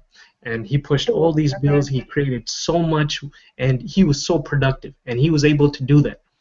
And so I would say something similar to that extent. I don't know if I could get a whole bunch of bills passed, but to start the conversation. My whole idea and my concept is having and ensuring in our nation what we call, or I like to call, the Commonwealth. That's ensuring healthcare, quality education, ensuring that people have a livable wage and fair employment, kind of modeling off FDR's spirit of his Second Bill of Rights. I think if we could make that statement, then that's kind of the foundation to work on and go from there. We want to know who all our allies are, not just within the Capitol building, but also everybody throughout the nation, the various organizations who work at the national, international, and local level, and bringing them to the table. Democracy is about the people, not about the special interests. Organized people are always stronger than organized money, and we need to ensure that that is recognized on day one. Oh, I love that. Organized people is stronger than organized money. We need shirts. We need shirts and bumper If I make a stickers. shirt, I'll send one out to each and every single one of you. Definitely. So, I'll buy one. um, okay, so I'll go back to you for my next question, Peter, because you just said something that I thought was really cool. So as we're looking forward, right, because we have a lot of conversation about, next steps, looking forward, what does not only the nature of politics look like, but what does the nature of like progressive politics, progressive movement, what does that look like as we move further, not just in this election cycle, not just as you guys are moving through the remainders of your campaign, but what does it look like beyond? Like, what is this? There's this sense that we're in this new period of progressivism and independent thinking, organizing, community engagement, and involvement. How do we like move this forward, and what does this look like for the long haul? How do we shape the agenda? I'll break it up into two parts. So what is this progressivism? What does it look like for you, for your constituency? How does that fit into what you're doing? mm. To me, it's bringing the right people and the right advisors in to communicate whatever the challenges are that we're facing Mm-hmm. nationally. If you look at from a microscopic level, everything that we're dealing with our issue is what everybody around the nation is dealing with, whether it's drugs, alcohol, energy, sustainability, equal pay for equal work, gender equity, social economic, political equality. And I think ensuring that people come out and testify in Congress. Right. For too long we've had all these kind of experts, and yeah, there's a place for them, but where's the people and what their issues are locally? When we're talking about the movement to stop a pipeline, it's the people on the ground who understand it well. Yeah, there's the experts, the scientists and stuff, there's a place for them as well, but we need to bring more people into the conversation. I think what happened in the 1930s is comparable to what's happening now. The last time the Mm-hmm. Republicans had such a majority in Congress, and the last time we had income inequality at such a rate, it's far greater now than it was in the 30s, but it was Right. back then. And then what happened? You had a slew of reforms, banking reforms. You've had all these government agencies that were created. And as a result, 50 years of progress and prosperity, the American dream became a reality. People attended colleges, people were able to buy homes, put their children through college, purchase a television and a car all on a single income. We put a man on the moon. This happened as a result of progressive values. And this is the time. Like I said, there's crisis, there's also opportunity. And this is the time to kind of bring all those voices and all those people together. The experts in FDR's cabinet, they were social workers, Mm-hmm. they were farmers, they were local people who really understood the issue. And so I think it's tapping into people once again.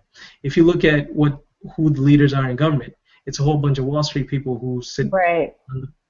who are part of the whole Fed, whether it's the Treasury Department or the Federal Reserve. And where has that gotten us? Just making Right. laws for the same people benefiting from the political contributions that they make.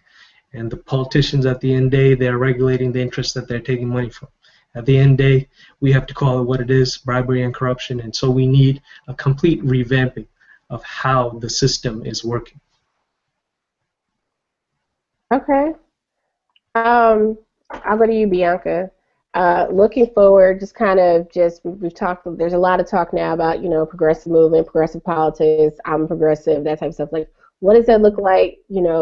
Not just for you as a candidate, for you as a future representative, but what does that look like just as a movement in general, moving forward, and what do we need to be doing? Sure, absolutely. Again, it's just involvement. I feel that millennials aren't as involved as they could be, and again, not bashing other generations, but we are discussing millennials tonight, and they don't want to be involved because they don't think that their opinion matters, that their vote doesn't matter. I'll give a great example. My sister, who is older than me, is 28 years old, and she voted for the first time in this primary, in the New Hampshire primary. She's had many opportunities to vote, but she's chosen not to because she has felt that her vote hasn't mattered, that she doesn't matter, things like that. My sister is a works in the job force. She did not attend a 4-year university. She does not have health care because after 26 you can no longer stay on your parents' Right. plan, which I am privileged to have that as a expansion on Obamacare and being able to now stay on till I'm 26, which I'm very thankful for. But we have to get away from the stigma of I don't matter, because that is what's deterring millennials and young people and young families from voting. For me to continuously be telling her, because I'm so involved, yes, your vote matters, you matter. It's, I think, finally starting to touch base with her.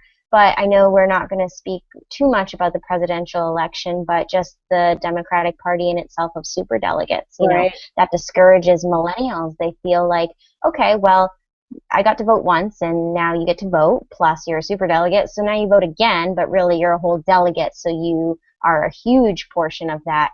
And in the state of New Hampshire, our superdelegates in the Democratic side did not, go with the popular vote. So that's definitely discouraging for people. So we have to kind of get away from that and encourage those to actually understand how they matter and what they can do to make a difference.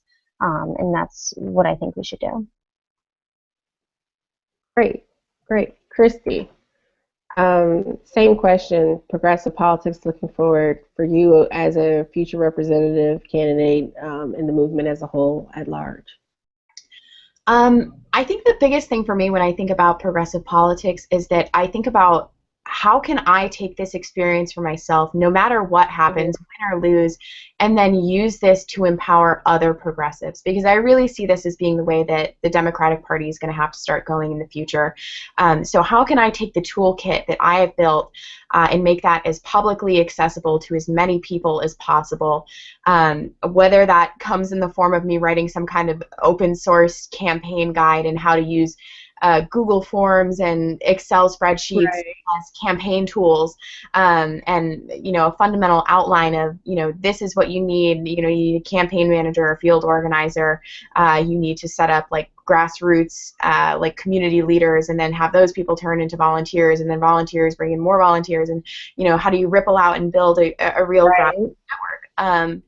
So I really think that is going to probably be my place, I hope, in the future of the progressive movement, which, I mean, even with this conversation tonight, right, like I was all gung-ho about trying to get, all of these wonderful people into a chat together so we could maybe share some of our ideas and experiences, even with, just a YouTube channel, so everybody watching, hi viewers, can get a little bit of an understanding of what it's like to be a young candidate in politics, and to empower them to be like, hey, look, like there's a 21-year-old, there's a 30-year-old, there's a 27-year-old, like I can do this. I can step up. I can do this. Tell me how. And I want to be, if I can, somebody who can tell how. Right, somebody to tell how. Dad. Let me see if we have any, because I put out a call for questions a little while ago. I'll see if we have any. But well, I think this kind of builds on the same the same conversations. Like, so what are some ways? I know Bianca, you were just saying like you just take the time to try and talk to your sister, not overwhelm people. But how do we? Because I have younger siblings. And I got all of my younger siblings to register. All of my younger siblings registered to vote and voted for the first time. The next oldest in our family is 30, and then 28, 25, and 18. And everybody voted for president, and our voted for Democratic, candidates in our primary. But this is the first time all of them had ever voted. Had ever even I think my sister's been registered. My 25-year sister's been registered, but she's never actually cared to get up and go vote. And exactly what you were saying, Bianca, like I had to keep talking to them and not being annoying and not, hounding them about any particular candidate, but just explaining just like how important it is to be involved and engaged in the process. And my daughter, my oldest, she has like paid attention now. She's like, we vote again for state primaries too, right? Like, are you paying attention that you have to vote for? I'm like, yes, Nayla, I know I have to vote in the state primary. She's like, you need to look these people up. So it just seems like from having these conversations, right? And so I'm a Bernie supporter because I didn't say that before though. But my daughter, apparently, there's a huge cadre of like 14 to 17-year-olds who love Bernie Sanders and who are very aware and keen, have this keen attention to detail of what is going on, even though they cannot vote, right? They're the ones coming right after all of us, and I think that nurturing that interest in civic engagement and civic process is so crucial. Not just as we're talking about state house races and congressional races and presidential elections, but even we're talking about something as simple as like our school boards and just even is the garbage being picked up in your community properly? Like there's just such simple micro level issues really do matter based on not just voting but actually getting involved in the how to communicating with your elected officials, and in the case that you have some appointed officials, it's just like I think that's just so crucial, making sure people understand they have a voice, that if they try, people will listen. So how do we we continue to have this conversation, but what methods, what ways do you think of that we've been able to engage our peers, our younger, siblings or whomever, older siblings? How do we engage our parents? For some of us, our parents have struggled, they've been involved, and for some of us, our parents have checked out of the system in the process, right? Because maybe they feel like they've been left down and left out. I know we've had some comments from some of the folks following. Everyone is enjoying your conversation who has joined us in the YouTube chat tonight. How do we engage people in the process? Like, we talk about how we have low turnout in our voting and our state level elections, for example. Like, how do we get more people to show up? What do we do? What are some thoughts you guys have? My initial instinct is that we're going to have a lot better voter turnout as our generation gets older, right? And not just because we're getting older, but because the generation coming after us, I think, is going to be a lot more politically active than even we are, and we're a pretty politically active generation, so to speak. Because I think with the advent of the internet, as you've sort of observed with your own children, right, we have these kids who just, they can pick up their phones and look things up instantaneously. It's not like isolated from the conversation, from information. And you also have voter registration becoming increasingly easier to access through online systems, right? So all of these processes that are traditionally so arduous and bureaucratic are really becoming streamlined and a lot more accessible. So that, I think, is probably my greatest hope. And then I think as you see a lot more, again, like advocates and nonprofit type people and activists stepping into the political world, you're going to see a lot more grassroots organization to help activate sort of traditionally like apathetic like unregistered voters and really trying to put them in the system. And I also think we're sort of finally making that intelligent step towards a better democracy where you're going to have a lot more automatic voter enrollment anyways. So as soon as you're 18, you are able to vote. Whether you want to register with a party or not, that's on you, but you can show up in general and no one's going to stop you. Right, definitely. I think I'd like to see like how, Oregon, Vermont, California, and I don't know if West Virginia. I know West Virginia is always on the list. I don't know if they've actually done it or if they're trying to do it. But going to like even seeing automatic voter registration happening, I think that process. I just like sitting there with my sister and like her friends at school. Like my sister just finished up her first year at Georgia State University. Shout out to my baby sister. But she was just like, oh, I guess, I'll vote. I said, you have to vote. You turn 18, you got to register. Are you registered? You got to register. You got to vote. And then, I went into my whole spiel with her or whatever. But, like, as she started to get involved around her campus, Georgia State is an urban school. It's right in the heart of downtown Atlanta. It's this great resource-rich institution. And then 2 blocks over, you have such severe homelessness and, just destitute conditions of people. And she was just like, I have to vote. And they, like, one of the organizations she's a part of, they held like a candidates forum with representatives from the different organizations, the Young Dems and the Young Republicans.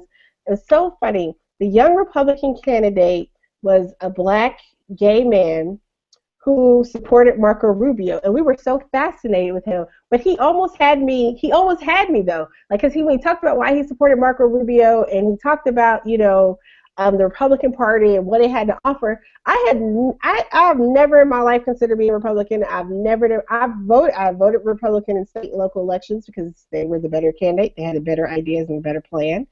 But I had never actually considered. So listening to these young people talk, right, was just phenomenal because they had such a mastery and they had such a mastery of the issues. Like it was before our primary here, we were Super Tuesday primary, so they were just talking about all different candidates and the issues before them, and just listening to that level of discourse, I was like, wow, I was impressed. And my children, I had kids a little young, so my daughter is 14, and sitting there talking to her, I just sit there and look at her. I'm like, okay, what do you kids do for fun? Because she'll sit there and talk to me about this latest issue because this, that, the other, and did I know about this trade embargo because blah, blah, blah. What are you talking about? And why aren't you supposed to be watching music videos? But they're so active and they're so engaged, and it's amazing to see, and they're determined. Like they can't wait to vote. Like my brother is 7. I have the youngest in our family just turned 18. He was 17, and he could not register. He could pre-register but couldn't actually vote, even though he turns 18 before November. So he's bummed that he didn't get to vote in his primary. But he does get to vote in the general election, so he's really excited about doing that. And I'm just looking at all these younger people, and I'm just like, the fact that they're excited about voting, like if we could harness that power somehow, right? That excitement, we could bottle it up and spread it around to everybody else. I think we would be in a really good position. And I've seen that on my campaign trail. I've had a lot of young high school students come up to me and say, "Oh, I can't vote for you, but this summer I'm going to come out and knock on some doors." That's So great. we met with a few high school students, their young Dem groups. In fact, Republicans even came to those meetings, and we talked about the issue. And it's just so surprising. Like I was not as intelligent as they were. Not me. No, I know I wasn't. Definitely not. So, if the baby boomers were the generation of TV, we were the millennials who got the internet. These are the kids who are just plugged in and got all this information. And so, like, going along with the spirit of what everyone's saying, automatic voter registration, enabling people to be more part of their democracy. And we need apps where you could open your app, see what your congressperson or state legislature is doing, and see what they voted on, see what they're involved on. I think our generation of millennials will definitely be more plugged in. If I'm in Congress, I'm definitely going to be taking selfies and taking videos. Hey, I'm here. Tell me what you think about this bill I just voted on. What should we add into it? So now you got people more involved, and here you have someone who could throw in an idea, a high school student throw in an idea about what they had. See if I'm doing my job in Congress and hold me accountable to it. So like more transparency, make democracy fun, make it more active. And I think whoever has that idea and is able to create that app and savvy enough should go ahead and do it. Awesome.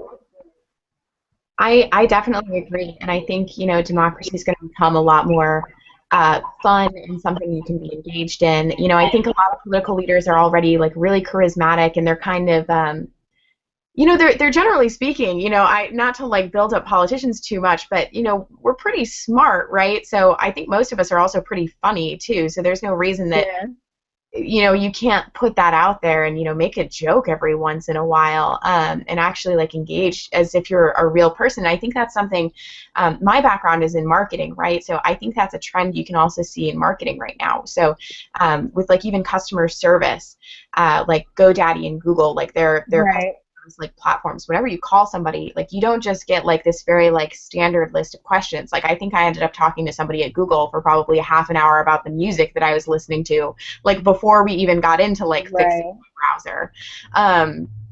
And it just makes a much more pleasant experience, and it's understanding that if you want to tap into the human spirit, you need to just be a human. You need to stop trying to figure out how am I going to target older people and younger people and, match their demographics. I mean, at the end of the day, everybody loves laughter and happiness. Like nobody's going to say no to a good joke or having their voice heard or feeling important or visible. And if you can just make that authentic, or have that be already something authentically within yourself, you're not going to have a problem engaging people like in any way. And then another thing to sort of digress a little bit in the conversation was you were mentioning that yeah, you had mentioned this like Republican, right, that you had spoken to, and you were really impressed with him. And I think that's something, despite the awfulness that is Donald Trump, right, that's something that we're going to see a lot more of with, you know, Republicans in the future. Because I actually had the pleasure of meeting a 22-year-old who's a Republican candidate running in Coventry, Connecticut, right? So he's also running for state representative.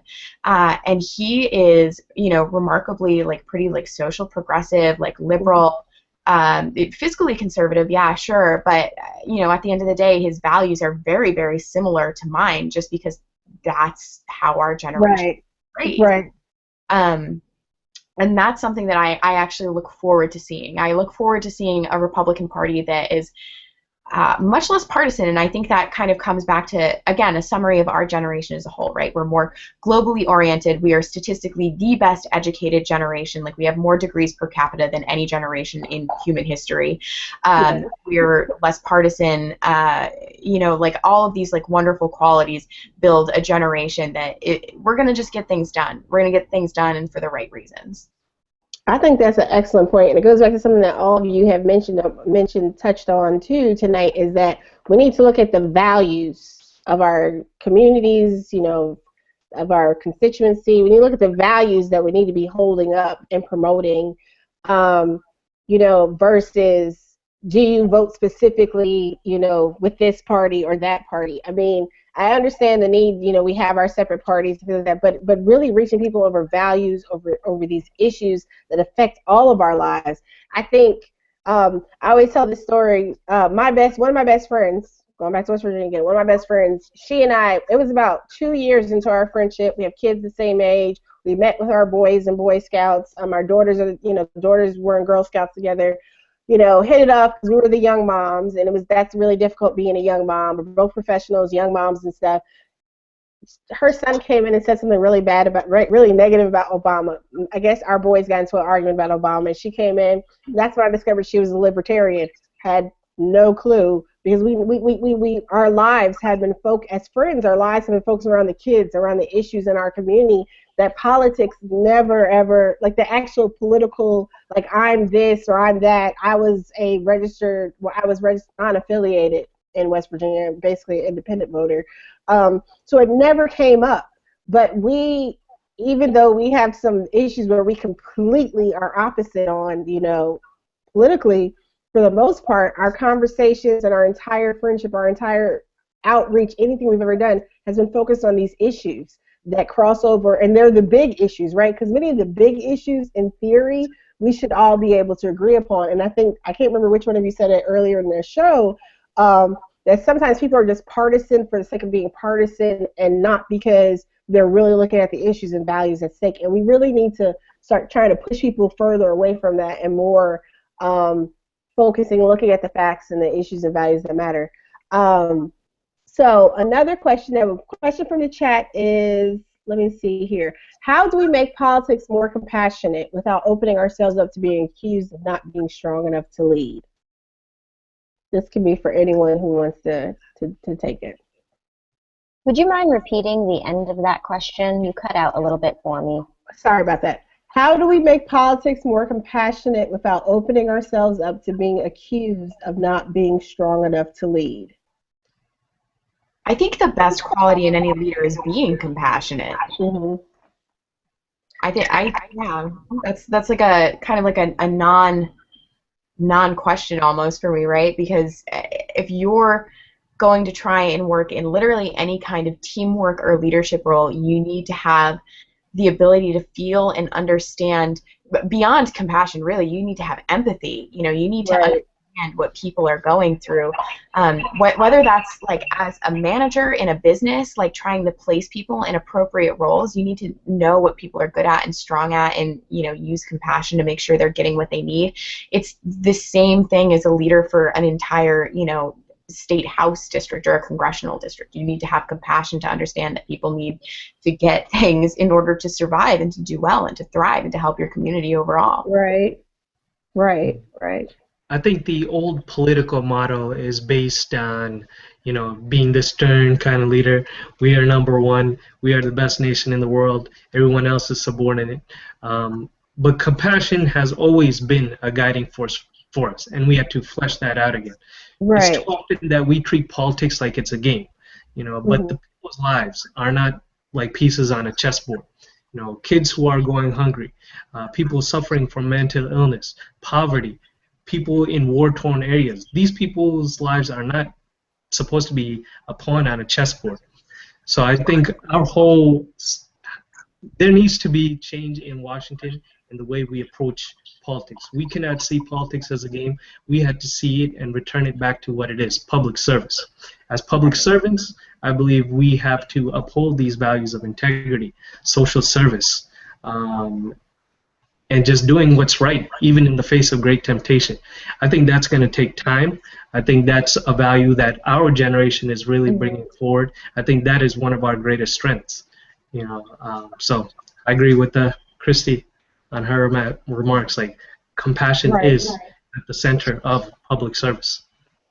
I also agree with Peter and Christy, but also from a female perspective, we can even look to, Secretary Hillary Clinton, who, I feel like has this harsh kind of tone that people are seeing as negative, and instead of being compassionate, which I'm sure as a person, as a grandmother, I'm sure she's compassionate, but we as a people can't see that because she's got this persona of, you don't smile till Thanksgiving kind of thing, and unfortunately it's just kind of like it's kind of losing its compassion. So I'm so glad Christy brought that up because, as a young female, you're told if you're too compassionate, you're too sensitive, you're too emotionally attached, then you can't get the job done as someone else, and or a man. And to me, that's discouraging because I don't care if you're wearing a skirt or pants, as long as you can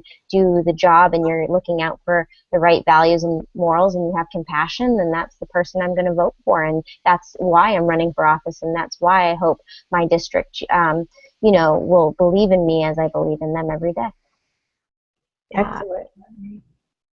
Just a follow-up, Bianca, you just said something very, very interesting. And I think that when we get into, discussing Secretary Clinton, that is a really good point. I mean, there is criticism out there that is valid, but there is something to be said about how she is criticized, because she doesn't smile, she doesn't have these softer moments. But like you were just saying, like, as women, you're supposed to be strong, you're supposed to be competent and capable. In some ways, at least that older generation maybe had been socialized that they couldn't show weakness or emotion or whatever the case may be, because then they would not be, which I think this is where maybe this question came from, that if you to show compassion, concern, emotion in some respect, that somehow we would not be viewed as similarly as capable and competent. But I appreciate what you all are saying, that you have to have that at the center basically of your persona to be able to lead effectively. And I think that's sort of like a big difference, right, between a lot of basically look at Donald Trump, right? Like, his supporters, the single common thread between all of them is authoritarianism, and I think the single common thread between progressives is compassion.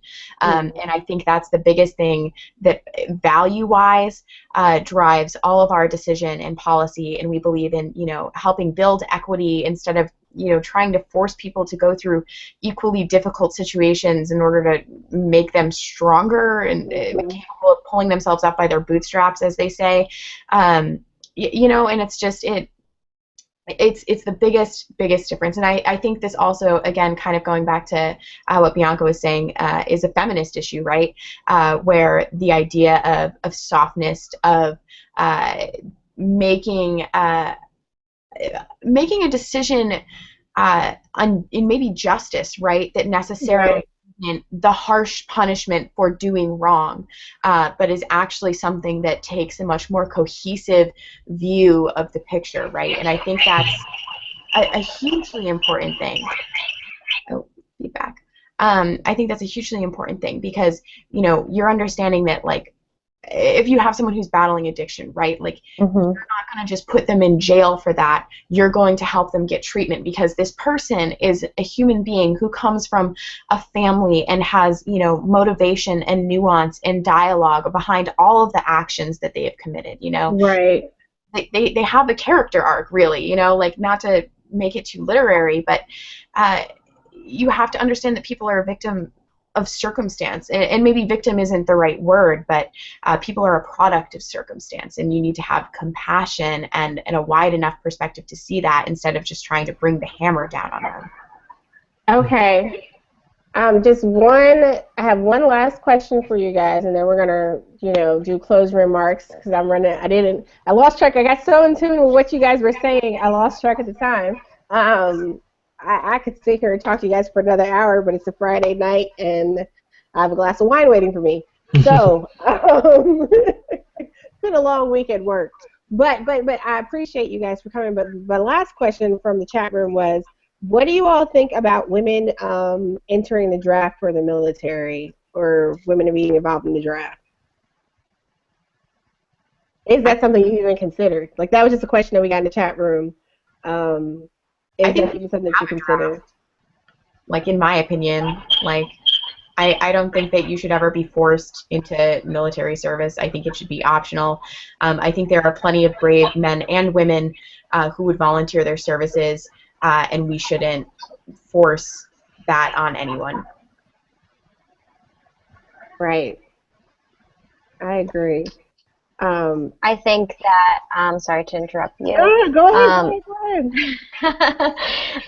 Just because it's something that is important to my district, which is a lot of young people right out of high school do choose to serve in the military, and it might not be exactly what they're looking for, but the military does provide some great opportunities for them to move forward in their lives. They develop skills. Sometimes they, you know, need that discipline, and you know, and the students and the kids and or young adults who choose to be in the military, I think, are the ones who are going to promote it, and they're the ones who are going to do it. So for what Christy's saying, I think the draft, I mean, it's in place, but I don't think it'll ever become necessary, because as long as we continue to have a lot of assistance for military people and, you know, benefits like that, then it might work out. But we need to also reform when they're coming back home and make it a little better for them. But that's a whole separate issue. So I'm getting corrected right now. I misread the question. It's not the draft. It's about registration. Men right now are required to register, right? And women are not. And I absolutely read, because I was like, okay, I'll ask this question because I need to ask another question. I keep getting bugged by this person because I didn't ask the question. But what do you all think about women having to register as men have to? I'm so sorry, everybody. I misread the question.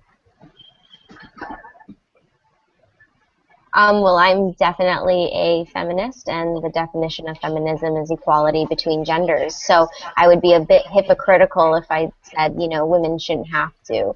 I think it, again, as Christy said, is a choice. But if men are required, then yeah, I think women should be required, because that is equality between genders, which is feminism, which is what I believe. Absolutely. Okay. Yep, share the same sentiments as well as everybody else. I think also the other major question is with regards to women in combat roles.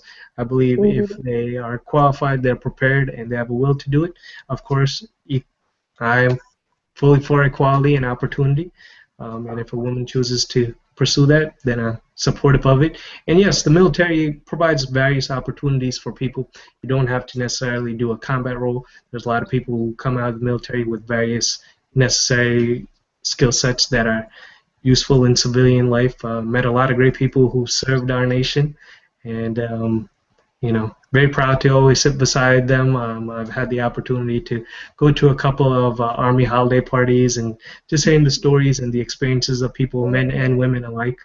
It keeps me motivated as well as a social worker, seeing what they've done and their service to our community, their capacity, and relating to it. in my capacity as well. So. Okay. Well, great. Sorry again for missing questions. Just everyone can go around and do closing statements. Thank you, everyone. Again, this has been a special edition, late special edition of the Benjamin Dixon Show, The Way with Anoa. This has been our Millennial Candidates Round Table. Thank you guys for being able to participate this evening. I appreciate you guys giving up a Friday. And you guys are at East Coast like me, so thank you for giving up a Friday evening to do this. Shout out to Alex Singer, who had technical difficulties and could not, make it all the way on. Alex, we'll just have to find some other way to get in touch with you. But definitely, I'm about to tweet out everybody's links. We'll be, dropping them and dropping everybody's links and stuff. So please, please, please follow Peter, Bianca, and Christy. Also, Athena Salman was on with us earlier this evening. Follow them. I work for the federal government, and the hashtag prevents me from encouraging anyone to donate, but, do whatever you feel you need to do in your life. So, closing statements, you guys. I'll let you guys have the final word. I would just like to throw out there for everybody watching, go out and check out Alex Law, also running for Congress in Southern Jersey, and Aaron Schroed, who's also running for Congress in California. They are both 25, which is the minimum legal age in order to run for any congressional seat, and they are truly amazing and wonderful as well. And as for myself, I am Christy Matthews, running for Bristol's 77th District in Connecticut. If you can support me in any way, I appreciate it. Go like my Facebook page, follow me on Twitter, I'm on Instagram, and let people know that we exist, that we're here. Awesome. I like to say that and remind everybody that democracy is not a noun. It's not pushing a button. It's not pulling a lever. It's a verb. You got to get out, get active, be involved in your democracy. This is our planet. This is our nation. We have to come together to bring about the change, progress, and prosperity we wish to see in our world. It's us millennials who will have to carry the weight to the next generation, no matter what issue it is. Get passionate about something, get involved, learn about all of us who are out here doing democracy. My website, peterforcongress.com. Check it out. If you like me, make a contribution. And I'm Bianca Peco. You can follow me on Twitter at Peco.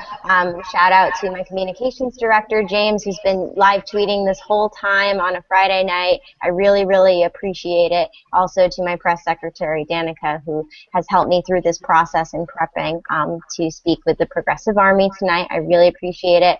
You can find my website, www.biancapeco.com, and I also have a Facebook page. And again, if you want to donate, I won't hate it. Thank you so much. Just real quickly, one time, Christy and Bianca, when are your elections?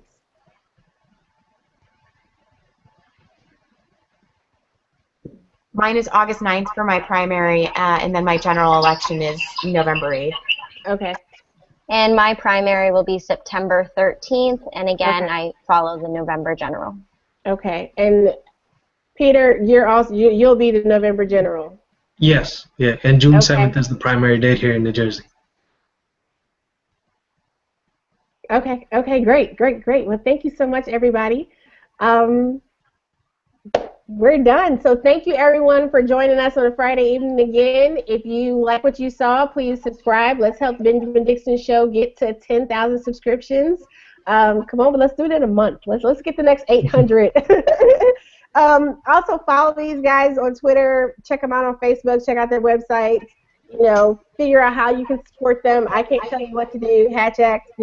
But this has been a great conversation. We're going to have many more of these conversations going forward with the Progressive Army.